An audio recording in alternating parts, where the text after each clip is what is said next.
Hello all, welcome to part 2 Vemulawada. నేను చెప్పినాం కదా ముందు వీడియోలో ఇక్కడ కన్స్ట్రక్షన్ జరుగుతుందని. చూడొచ్చు, బార్గెట్స్ అయితే పెట్టిరు, కన్స్ట్రక్ట్ చేస్తున్నారు. ఇప్పుడు మనకి మొత్తం ఎల్ఈడీలోనే చూపిస్తున్నారు. నాకు ఒక్కసారిగా చూడగానే చాలా బాగా అనిపించింది.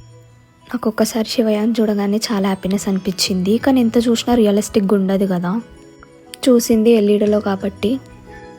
దర్శనం అయిపోగానే మేము లంచ్ చేసి రూమ్కి వెళ్ళి అయితే రెస్ట్ తీసుకున్నాం. రెస్ట్ తీసుకొని ఈవినింగ్ 6:30కి అట్లా వచ్చి ఫస్ట్ టీ తాగి అక్కడ స్ట్రీట్ షాపింగ్ జరుగుతుంది అనమాట. స్ట్రీట్ షాపింగ్లో అన్నీ తీసుకున్నాం. బ్యాంగిల్స్, లైక్ ఇప్పుడు గర్ల్స్ అంటేనే షాపింగ్ కదా, అట్లా అన్నీ cover చేసేసినాం.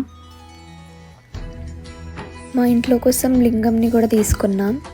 Look at this pretty dolls. ఈ ఫోన్ని చూడంగానే ఫ్లాష్ బ్యాక్ గుర్తుకొచ్చింది. I guess everyone will have a memory with that phone. Dinner చేసేసి రూమ్కి వెళ్ళి రెస్ట్ తీసుకున్నాం. నెక్స్ట్ ఎక్కడికి వెళ్ళినామో నెక్స్ట్ వీడియోలో చెప్తా.